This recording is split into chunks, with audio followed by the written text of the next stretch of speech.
Es tiempo de abrir la Biblia juntos, de conectarnos con su palabra y de andar en el camino. Todo lo que Jesús hizo y dijo, lo hizo y lo dijo de una manera intencional, con un propósito específico. Todo lo que Jesús hizo y dijo, lo hizo y lo dijo de una manera intencional, con un propósito en particular. En esta serie Caminando con Jesús en los Evangelios, hemos estado ya navegando los primeros meses del año, estudiando estos diferentes pasajes, pero la verdad es que hasta ahorita solo ha sido una introducción, porque hemos hablado de todos los personajes previos o periféricos al personaje principal del cual queremos estudiar, que es Jesús. Es hasta hoy que Jesús entra en escena. Hemos hablado de María, hemos hablado de José, hemos hablado de Zacarías, hemos hablado de Simeón, de los ángeles, de varios personajes, incluyendo Juan el Bautista, de quien vamos a mencionar también hoy. Pero Jesús en sí, todavía no hemos empezado la caminata real con Él, de sus milagros y su enseñanza. Así que hoy inauguramos esa parte de nuestra serie y vamos a ver esta mañana la forma en la que Jesús entra entonces en escena, en la narrativa de los evangelios. Esto es algo parecido más o menos a lo del libro de Hechos, ¿no? Algunos cuando le preguntan, ¿quién es el personaje principal del libro Los Hechos de los Apóstoles? Algunos dicen, bueno, se habla de... ¿Qué respuesta darían ustedes? Esa es la respuesta más espiritual. El personaje principal del libro de Hechos es el Espíritu Santo. No son los hechos de los apóstoles, sino los hechos del Espíritu Santo. Bueno, los primeros capítulos están dedicados al establecimiento de la iglesia, se habla mucho de Pedro, pero realmente el personaje que toma el lugar central, humanamente hablando, es Saulo de Tarso, el apóstol Pablo. Y eso sucede hasta mucho después, así que algo así nos está pasando con Jesús. Pongámonos en contexto. Hay un avivamiento espiritual en la región de Judea. Su líder se llama Juan. En aquel entonces aún no conocido como Juan el Bautista. Nosotros le pusimos el Bautista, pero en ese momento era solamente Juan. Su ministerio es narrado en los 4 evangelios, donde se hace notorio el impacto que estaba teniendo, el mensaje profético que él tenía. Juan era reconocido no solo por su estrafalaria vestimenta o su dieta poco usual, sino especialmente por ese acto público que él llamaba al pueblo a hacer. Nos dice el Evangelio que él estaba predicando el bautismo de arrepentimiento para perdón de pecados.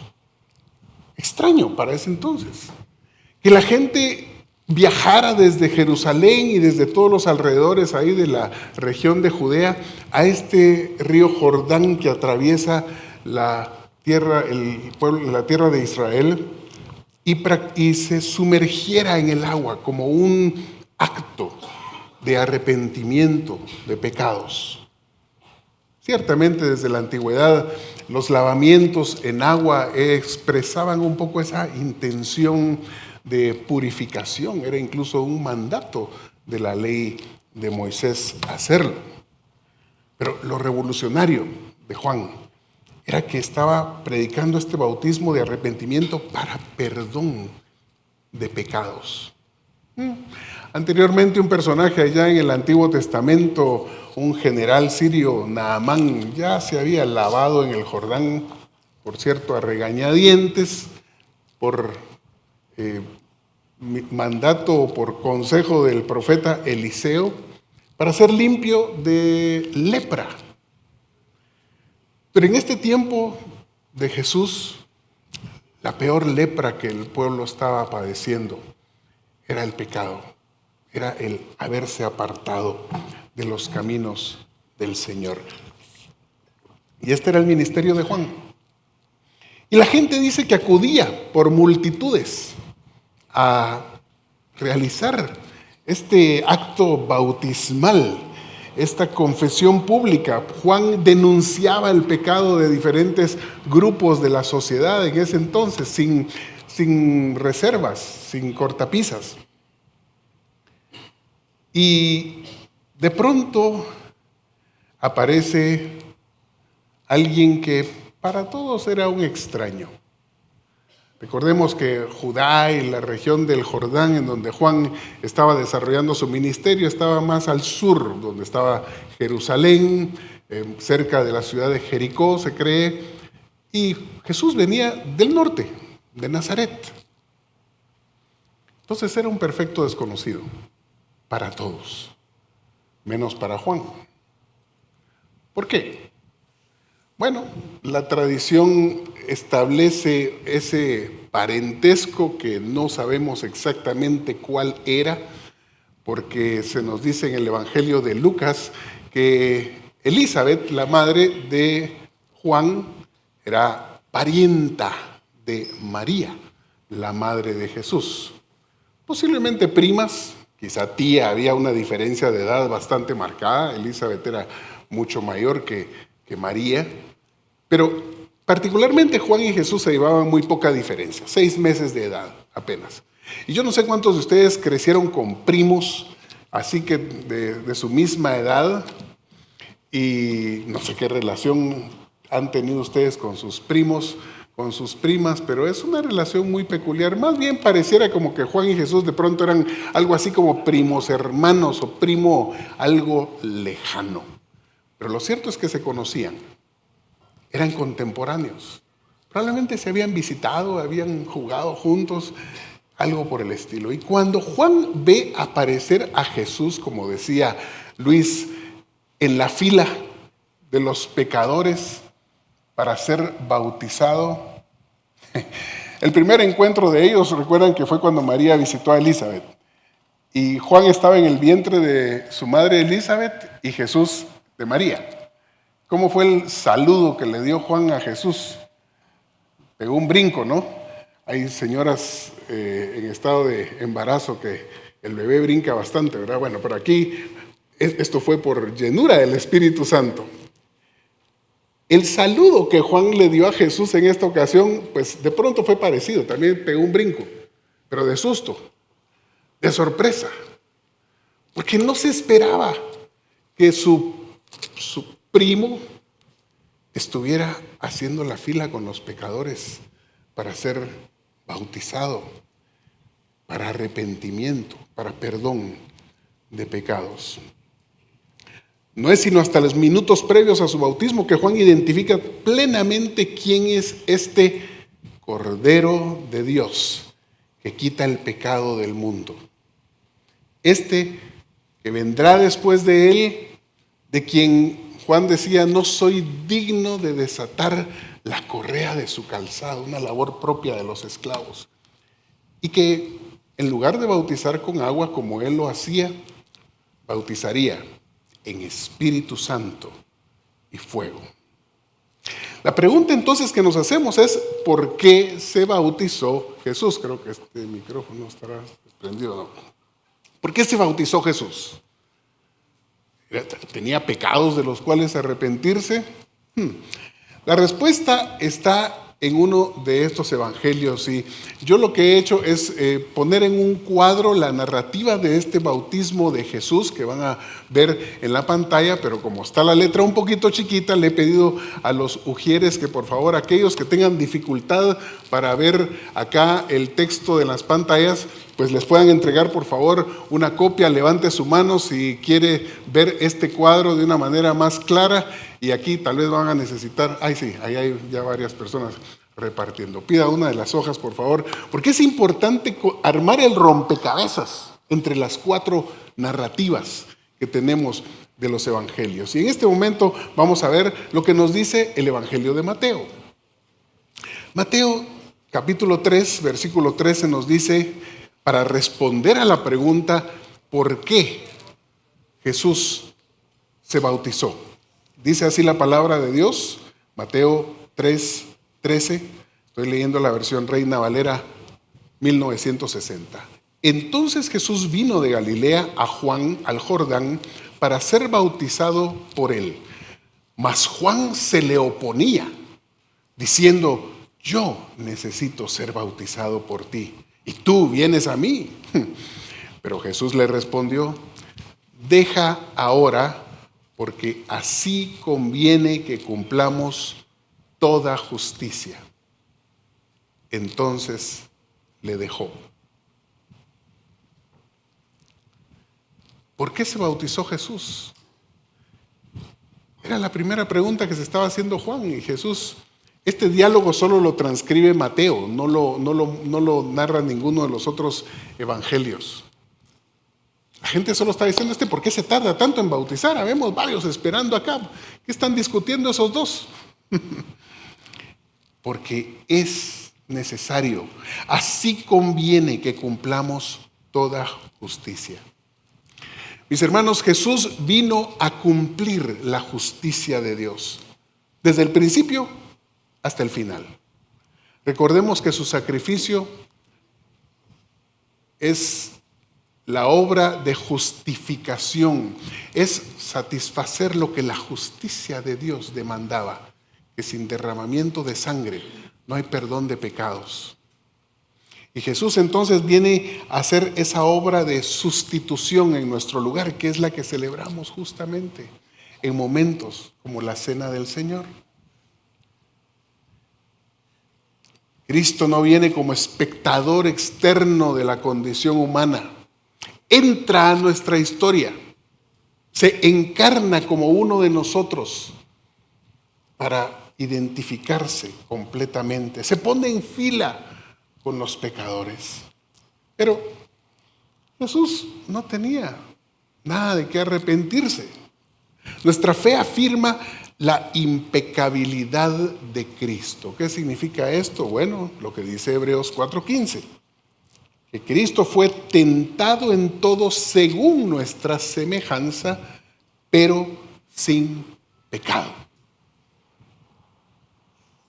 Pablo dice en 2 Corintios 5:21, al que no conoció pecado, por nosotros lo hizo pecado, para que nosotros fuésemos hechos, ¿qué cosa?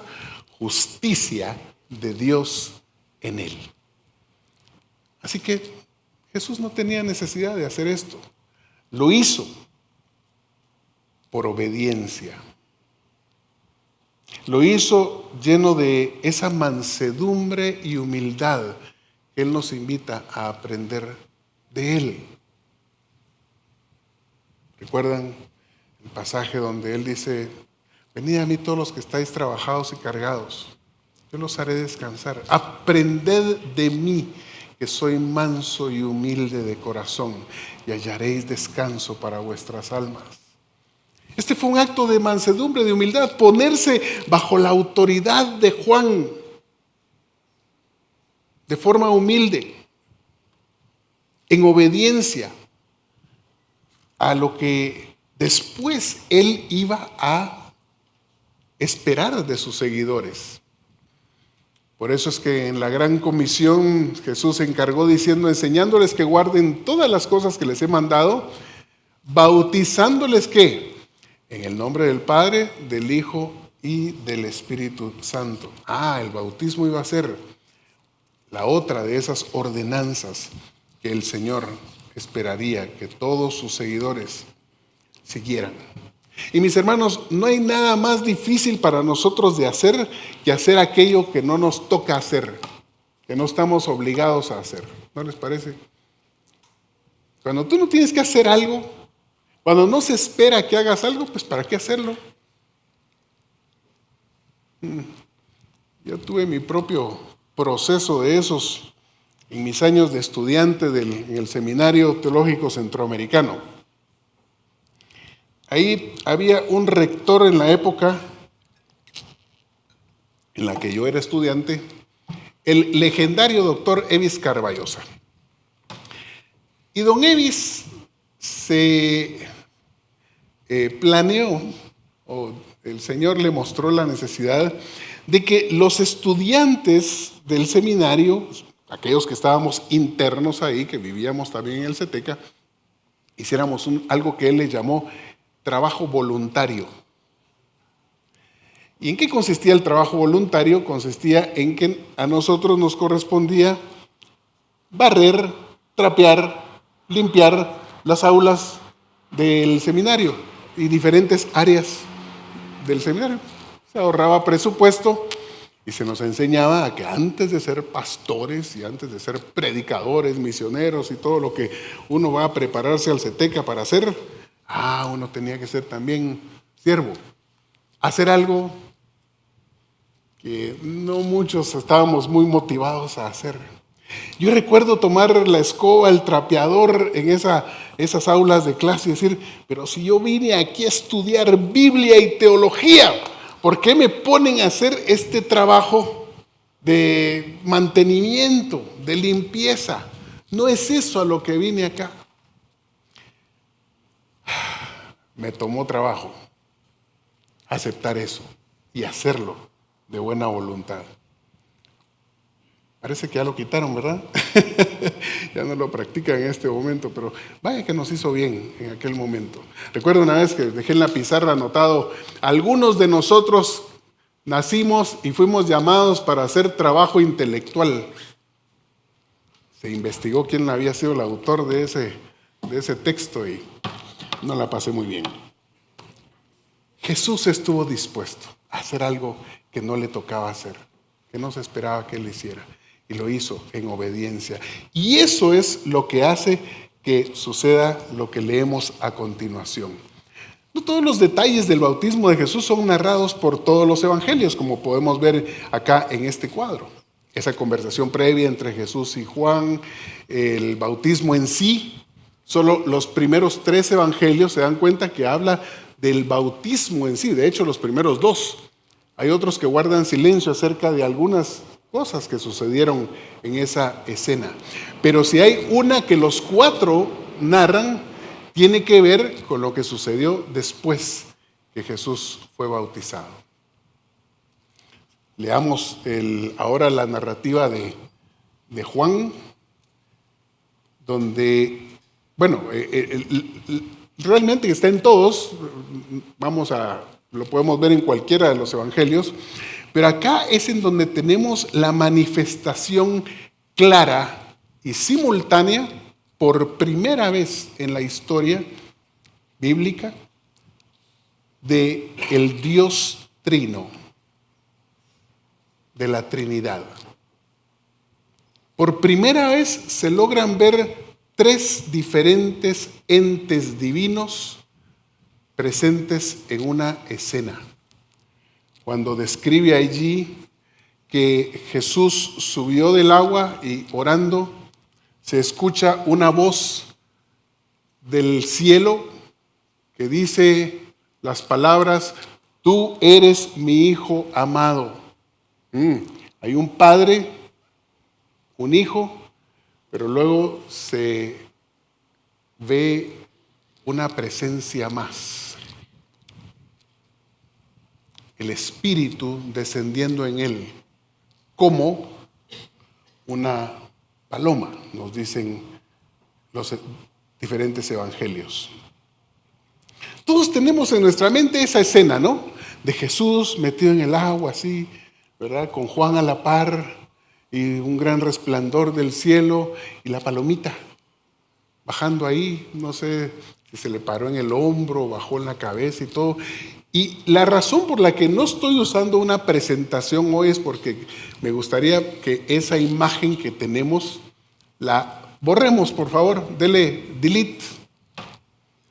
Porque eso que vemos en todas las ilustraciones de clases de escuela dominical, de estudios bíblicos, no fue exactamente así. Primero, hay un evangelio que dice claramente que Jesús, después que fue bautizado, subió del agua.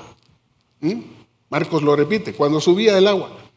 Entonces, esa palomita que vemos que no fue estando Jesús adentro del agua, ya fue después. Luego nos dice que Jesús estaba orando también cuando el cielo se abrió y descendió el Espíritu Santo sobre él en forma corporal, dice Lucas, como paloma. Cada vez que la Biblia compara una realidad espiritual con algo del mundo físico que conocemos, no es literal, mis hermanos. Es la forma más parecida que tuvo el escritor bíblico para representar lo que él estaba viendo, que de pronto era indescriptible, no tenía palabras. Le pasa a Juan todo el tiempo en Apocalipsis. En Apocalipsis está todo el tiempo comparando las visiones que él veía con lo que era más o menos conocido por todos. Pero no es que haya sido así literalmente. Es que no sabemos exactamente que haya sido un animalito como una paloma, sino algo que lo expresa así. La doctrina de la Trinidad es común y aceptada ahora. Es parte de nuestro credo teológico, pero no siempre fue así. En ese momento era revolucionario. ¿Por qué? Porque la fe de Israel era monoteísta, un solo Dios. Hablar de tres posibles entidades divinas que hasta el día de hoy, mire, ni se esfuerce por entender el misterio de la Trinidad, por eso es que se le llama misterio, porque es una de esas doctrinas que de este lado de la eternidad no vamos a entender. Y no me voy a entretener ahí, no voy a caer en la trampa de tratar de predicar de eso, porque es impredicable el día de hoy. Solo quiero decirles que es importante darnos cuenta que para poder ser un cristiano en aquel entonces, uno tenía que aceptar algo que era completamente nuevo a lo que hasta entonces se conocía. Aquellos que se aferraron a la fe judía monoteísta no podían reconocer que Jesús era el Hijo de Dios, o que había un Espíritu Santo que moraba y que bautizaba a aquellos que creían y seguían a Jesús. No había forma.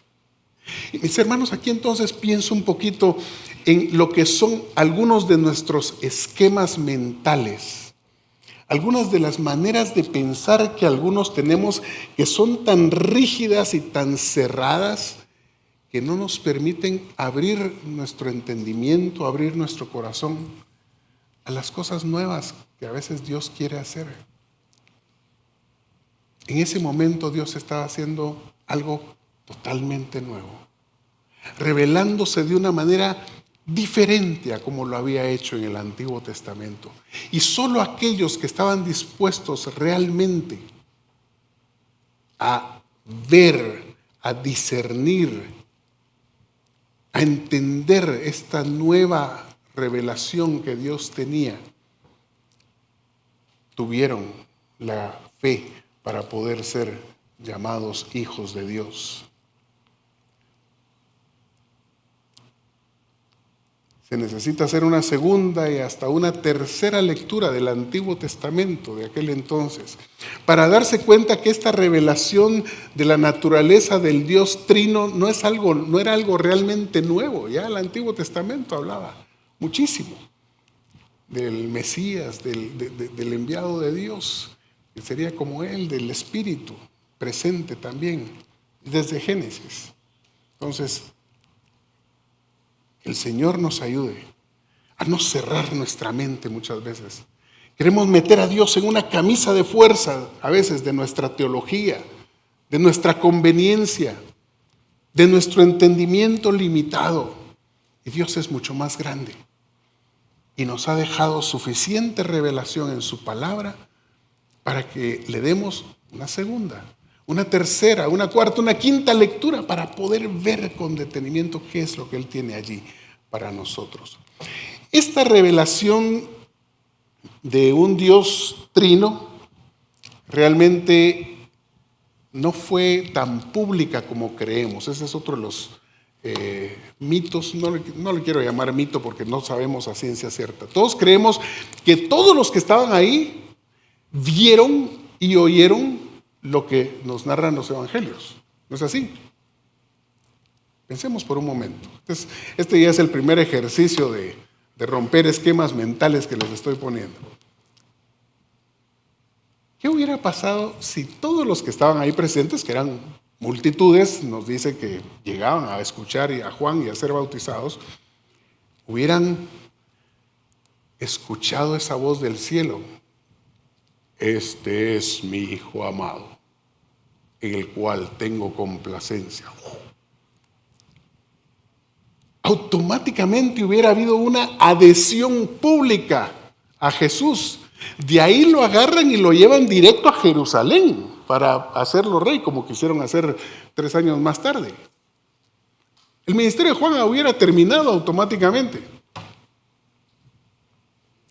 Entonces, tenemos razones para pensar de que esta revelación de la voz que se escuchó del cielo, del Espíritu Santo descendiendo sobre Jesús, de pronto no fue percibida por todos los que estaban allí presentes. Tenía una audiencia en particular. Y no me cree a mí, por eso le puse el texto bíblico al frente de sus ojos, para que usted mismo lo vea. Juan, capítulo 1, veamos en la narrativa de Juan, a partir del versículo 29. El siguiente día vio Juan a Jesús que venía a él y dijo: he aquí el Cordero de Dios que quita el pecado del mundo. Este es aquel de quien yo dije: después de mí viene un varón el cual es antes de mí, porque era primero que yo. Ahora, estas son las frases clave, versículo 31. Y yo no le conocía, mas para que fuese manifestado a Israel, por esto vine yo bautizando con agua. También dio Juan testimonio diciendo: vi al Espíritu, yo, Juan, vi al Espíritu que descendía del cielo como paloma y permaneció sobre él. Y repite en el versículo 33, y yo no le conocía. ¿Cómo es que Juan no le conocía? ¿No eran parientes? ¿No eran primos? No lo había identificado, es lo que Juan está queriendo decir aquí. No me había dado cuenta que mi primo lejano, era el Mesías, el Cordero de Dios. Pero el que me envió a bautizar con agua, dice Juan en versículo 33 de Juan 1, aquel me dijo: sobre quien veas descender el Espíritu y que permanece sobre él, ese es el que bautiza con el Espíritu Santo. ¿Para quién fue esta revelación? De acuerdo a Juan, ¿para todos? Esto era algo que Dios planeó para que el mismo Juan el Bautista se diera cuenta quién era Jesús. Eso es lo que sabemos con certeza. Si otros se dieron cuenta, no lo sabemos. Los evangelios no dicen nada al respecto. Pero se da cuenta cómo nosotros fácilmente creemos y a veces enseñamos lamentablemente a los niños cosas que la Biblia no dice. Quedémonos con lo que la Biblia sí dice con claridad. Esta revelación trinitaria fue especialmente para Juan, para que Juan se diera cuenta quién era el que estaba realmente frente a él. Y termina diciendo el versículo 34, y yo le vi. Hasta ese momento él pudo ver con claridad. Y he dado testimonio de que este es el Hijo de Dios. A veces nos pueden pasar algo parecido a lo que le pasó a Juan. Conocemos, supuestamente, hemos tratado, hablamos con Jesús, leemos de Jesús, alabamos a Jesús, aún decimos amar a Jesús, pero mis hermanos, no lo conocemos. No lo conocemos como debiéramos conocerlo y reconocerlo. no solo como nuestro Salvador, sino como nuestro Señor, el Mesías del mundo.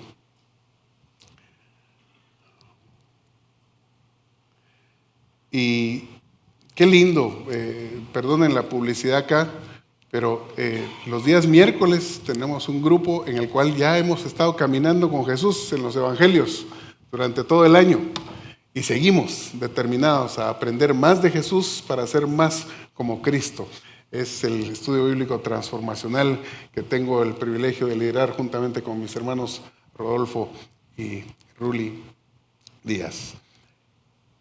Ahora, solo quiero yo sé que a algunos les está haciendo cortocircuito para variar de las cosas a veces de las que yo predico, pero les invito, y de pronto me voy a poder tomar tiempo hasta el próximo miércoles ahí con el grupo de estudio bíblico para que veamos cómo es que cada vez que Dios se manifiesta de una manera así, visible, audible, la gente percibe esto de maneras diferentes. Ejemplos breves. Juan capítulo 12, cuando Jesús dice, Padre, glorifica tu nombre. En ese momento dice que vino una voz del cielo, lo he glorificado y volveré a glorificarlo. La multitud que estaba ahí y que había oído la voz decía que había sido un trueno. Pero otros decían, le ha hablado un ángel. ¿Se da cuenta? Diferentes personas perciben las cosas de maneras diferentes. Lucas en el monte de la transfiguración dice que también desde la nube se oyó una voz que decía, otra cosa parecida a lo del bautismo, este es mi hijo amado, a él oíd, escúchenlo. Pero dice que los que vieron eso, los 3 discípulos, dice que no le dijeron a nadie nada de lo que habían visto, sino hasta mucho después. Estas manifestaciones de la presencia, de la gloria de Dios, de la voz de Dios, no eran para todos. La conversión de Saulo, otra de las manifestaciones potentes del Jesús resucitado. En Hechos 9 nos dice que todos oyen la voz, pero no ven a nadie. Pero después, cuando Pablo lo cuenta en Hechos 22, dice que unos vieron la luz, pero no entendieron la voz. ¿Ve lo que estoy diciendo? Cuando la Biblia dice que algo sucede y que hay una luz, que hay una voz, no significa que todos están percibiendo lo mismo. Así es que no me acusen de hereje, por favor. Estoy enseñándoles lo que dice la palabra de Dios. No me estoy inventando nada de esto. El bautismo de Jesús inaugura su ministerio público. No es el milagro de las bodas de Caná como usualmente lo enseñamos y lo predicamos. Las bodas de Caná fue el primer milagro de Jesús, pero su ministerio empezó antes. Nos dice Juan capítulo 3, y ese no está acá dentro de estos versículos que les he puesto, sino que es otro, en donde nos dice Juan 3 a partir del versículo 22, después de esto, de que Jesús fue bautizado, Jesús vino con sus discípulos a la tierra de Judea, y estaba allí con ellos y bautizaba. Jesús bautizaba. Eso es lo que dice Juan 3. Probablemente no él, igual que Pablo, que dice yo no bauticé a nadie, sino sus discípulos eran los que lo hacían. Y nos dice que Juan también bautizaba en Enón, cerca de Salim, porque allí había mucha agua y muchos venían y eran bautizados, porque Juan todavía no había sido puesto en la cárcel. Surgió entonces una discusión entre los discípulos de Juan y un judío acerca de la purificación. Vinieron a Juan y le dijeron, Rabí, mira, aquel que estaba contigo al otro lado del Jordán, de quien diste testimonio, está bautizando y todos van a él. Nos pusieron la competencia. ¿Qué vas a hacer al respecto? El ministerio de Jesús tuvo un traslape con el ministerio de Juan. Y esto, mis hermanos, es una de las cosas más desafiantes que nos toca a veces enfrentar en la vida. Esas transiciones de liderazgo, esas transiciones de quién está a cargo de un ministerio o de cualquier grupo. Se ve en las empresas, en las organizaciones, en las iglesias, incluyendo esta iglesia. Hay transiciones de liderazgo. Hoy este es el que está como líder, pero todos los líderes tenemos que llegar a entender que no estamos en el lugar en el que estamos para siempre. Que Dios está levantando otros que deben tomar nuestro lugar. Pero se da, usted dirá, no, pues yo no soy líder de ninguna organización, de ninguna empresa. Se da también en la familia, fíjese. Hay padres y hay hijos. Hay padres que vamos envejeciendo y vamos perdiendo esa capacidad de tener todo bajo control. Y los hijos van creciendo y ellos van teniendo más control como adultos de algunas de las cosas que nosotros solíamos hacer. Juan y Jesús tuvieron ese traslape. ¿Quién es el líder de este avivamiento espiritual? ¿Quién tiene la patente? ¿Quién tiene la franquicia de bautizar gente? Juan lo responde ahí mismo en Juan 3. Juan le respondió a este que le venía a contar el chisme, ¿verdad?, de lo que Jesús estaba haciendo. Ningún hombre puede recibir nada si no le es dado del cielo. Ustedes mismos me son testigos de que dije, yo no soy el Cristo, sino que he sido enviado delante de él. El que tiene la novia es el novio, pero el amigo del novio que está allí y le oye se alegra en gran manera con la voz del novio.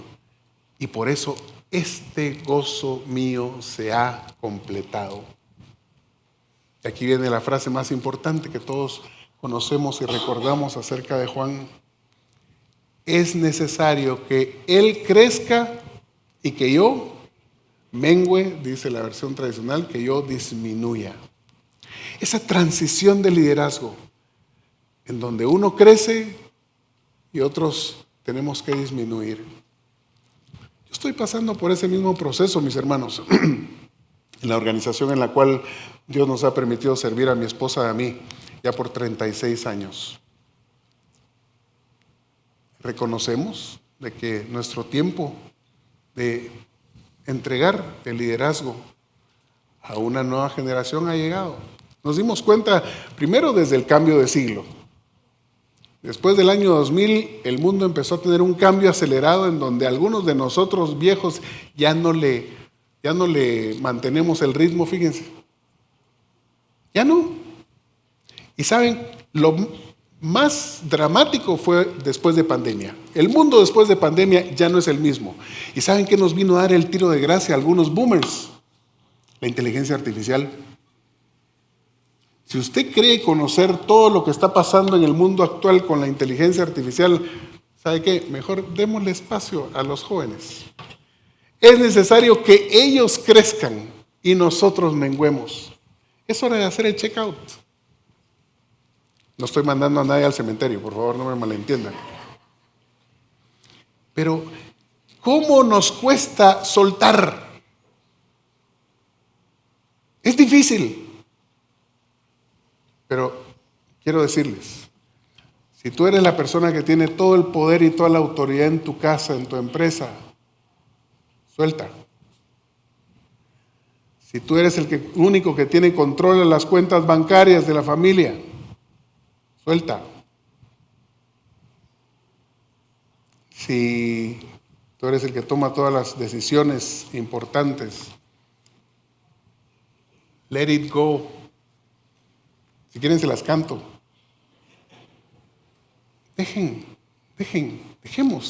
Dejemos ya espacio para aquellos que el Señor está levantando para tomar nuestro lugar y seamos responsables en esos procesos de sucesión. Porque soltar de mala gana o soltar porque ya me están sacando, qué triste. O porque ya soy obsoleto o porque ya nadie quiere seguir mis órdenes, mis instrucciones, mis sugerencias, porque ya nos volvemos un estorbo. No, hagámoslo de una manera intencional. Eso es lo que les vine a decir. Todo se hace de una forma intencional, con un propósito. Sí, están varios desafíos ahí Las palabras de Jesús a Pedro, yo creo que todos los boomers, todos los viejos tenemos que tenerlas enfrente, así de nuestros ojos. De cierto te digo, cuando eras más joven te ceñías e ibas a donde querías, mas cuando ya seas viejo, extenderás tus manos y te ceñirá otro y te llevará a donde no quieras. Es importante prepararse.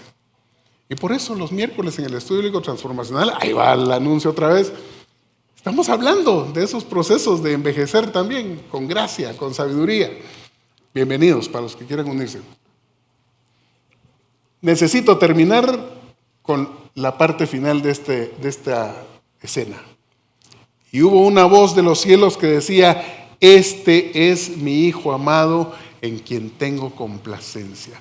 La acción de Jesús de someterse al acto de bautismo, esa obediencia, esa mansedumbre, esa humildad, es del agrado del Padre hasta el punto que se revela a través del Espíritu descendiendo sobre este Hijo y la voz diciendo: este es mi Hijo amado, en quien tengo complacencia.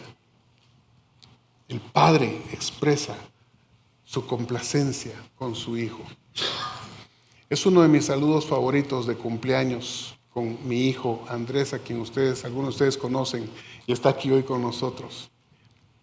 En sus cumpleaños yo le digo a mi hijo Andrés literalmente esas palabras de bendición.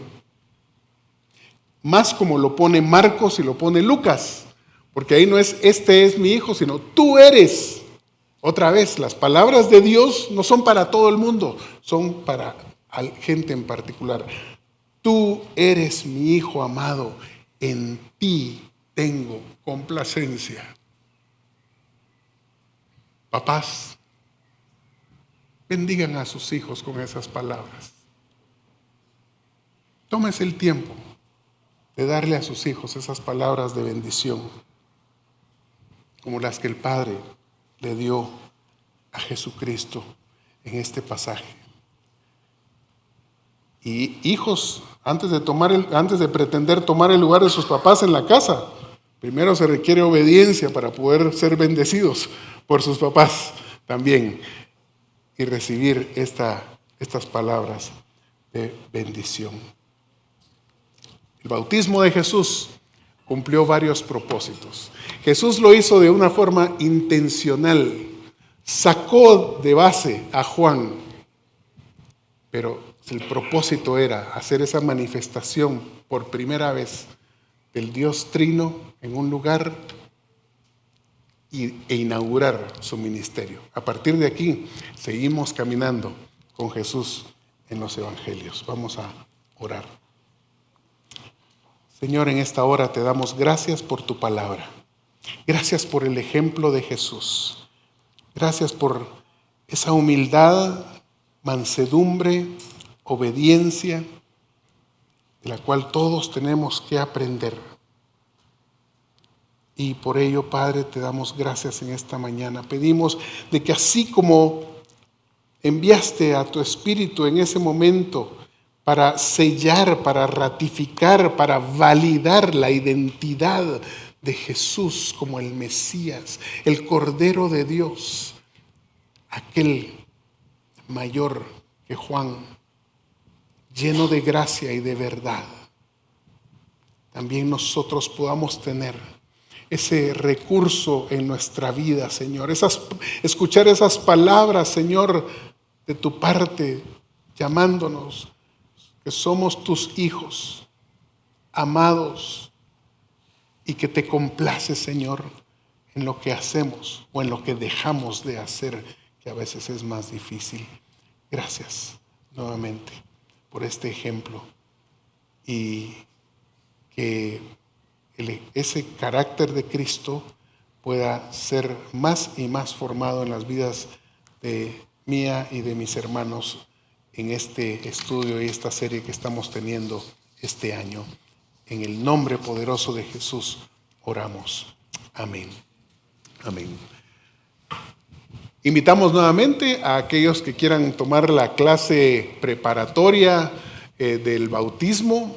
Hoy acá en el aula 7 van a estar ustedes con nuestro hermano Estuardo Escobar. ¿Dónde está Estuardo Escobar? Está ahí abajo, está por aquí, ya debe estarse preparando.